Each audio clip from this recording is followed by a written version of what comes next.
औरतों को शिवलिंग छूना चाहिए या नहीं, इस बात को लेकर अलग अलग मतभेद है। यह सत्य है कि शिवलिंग का तात्पर्य शिव का चिन्ह या प्रतीक कहा जा सकता है, जो सर्वशक्तिमान भगवान महादेव सहित जगत जननी जगदीश्वर व सृष्टि रचिता ब्रह्मदेव की याद दिलाता है।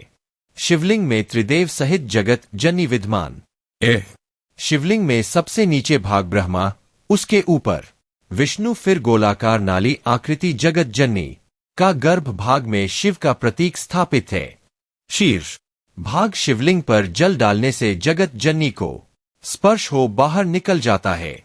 सबसे ऊपर आकृति शिव, फिर जगत जननी रूपा सती का गर्भ भाग, उससे नीचे विष्णु और सबसे नीचे ब्रह्मा को हम सब छूकर प्रणाम करते हैं। जबकि आम धारणा है कि हमने शिवलिंग को छूकर पूजा अर्चना की।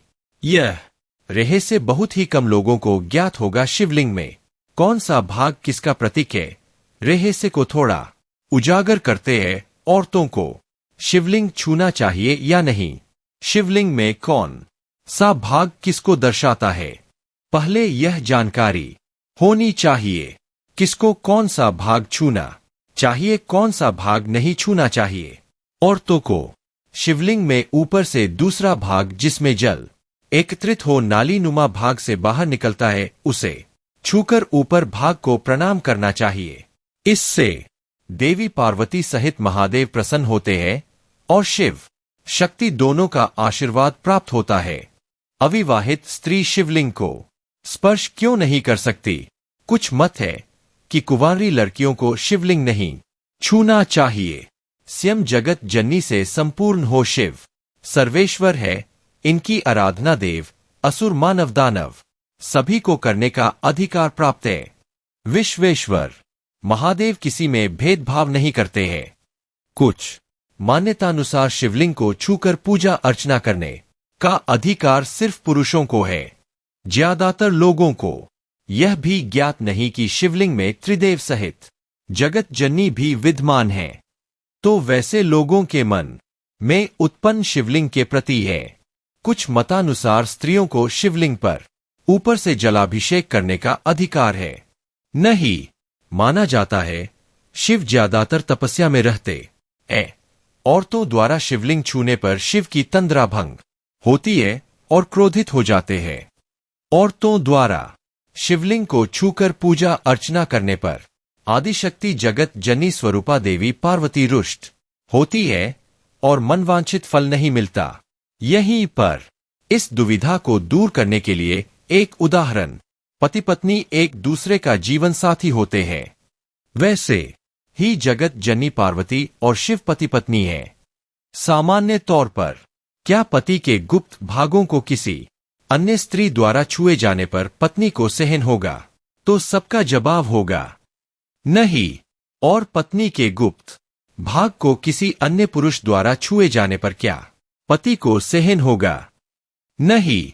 ठीक इसी प्रकार जब शिवलिंग पर मंथन किया जाएगा तो जवाब यही निकल कर मिलेगा, अपने अपने अधिकार अनुसार ही विभाजित 4 भागों में ऊपर पुरुष, उसके बाद स्त्री, फिर नीचे 2 भाग पुरुष स्त्री दोनों ही छूकर पूजा अर्चना करना चाहिए।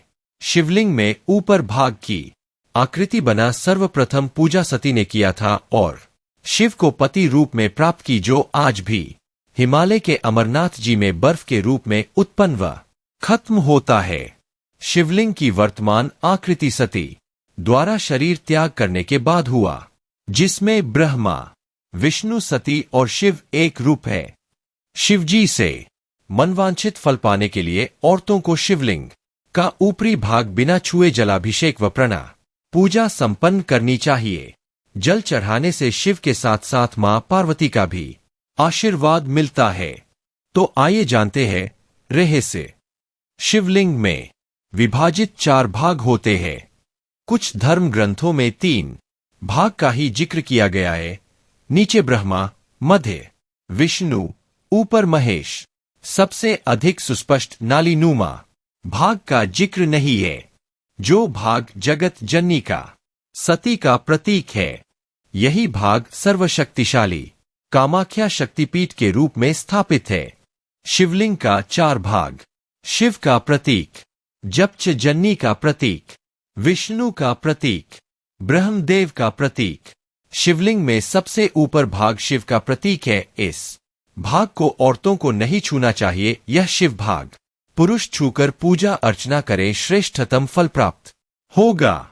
जिस गोलाकार भाग में जल एकत्रित हो, नाली नुमा भाग से बाहर निकलता है, को कुंवारीवा विवाहित स्त्रियां छूकर पूजा अर्चना कर ऊपर भाग बिना छुए शिव को प्रणाम करे शुभदायी फल प्राप्त होता है। जल एकत्रित हो बाहर निकलने वाला गोलाकार नाली नुमा भाग पुरुषों को कदापि नहीं छूना चाहिए। वहीं अगर पति पत्नी जोड़े में दर्शन पूजन करते हैं तो शिव सहित जगत जननी का भाग दोनों को एक साथ छूने का अधिकार है।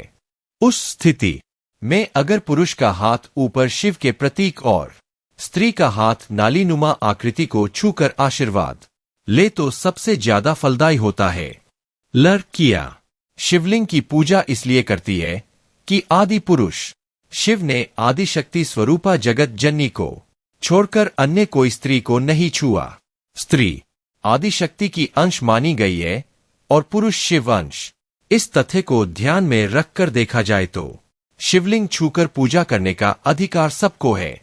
संपूर्ण ब्रह्मांड में सर्वशक्तिशाली सर्वप्रथम आदिशक्ति का होना तमाम धर्म ग्रंथों में पाया गया। आदिशक्ति जगत जननी से उत्पन्न त्रिदेव है। इसका उल्लेख जानिए अपने पूर्वजों की उत्पत्ति कौन किसके वंशज में किया, जो बहुत सारे धर्म ग्रंथों का मंथन के बाद संभव हुआ। शिव मतलब शव, जो आदिशक्ति से परिपूर्ण हो, संपूर्ण बने। कोई भी शरीर से शक्ति अलग हो जाती है तो शरीर शव बन जाता है। शव रूपी शरीर में समाहित शक्ति जो जगत जननी से सभी को प्राप्त है, से शरीर संचालित होता है। जब जब शिव से उनकी शक्ति रूपा अर्धांगिनी जगत जननी अलग होती है, शिव योग निद्रा गंभीर तपस्या में चले जाते हैं और शिव रूपी शरीर जो हम सबको प्राप्त है, से शक्ति का अलग होना ही मृत्यु है। संपूर्ण तथ्यों का मंथन करने के बाद यह स्पष्ट है, शिवलिंग का ऊपरी भाग औरतों को नहीं छूना चाहिए। शेष 3 भाग में गोलाकार नाली नुमा आकृति जगत जननी का प्रतीक, उसके नीचे विष्णुजी और सबसे नीचे भाग ब्रह्मदेव को महिलाएं छूकर पूजा अर्चना कर सकती। वहीं गोलाकार नाली नुमा भाग को छोड़कर शेष 3 भाग जो ऊपर शिव, तीसरे विष्णुजी और नीचे ब्रह्मदेव को छूकर पूजा अर्चना पुरुषों को करना चाहिए।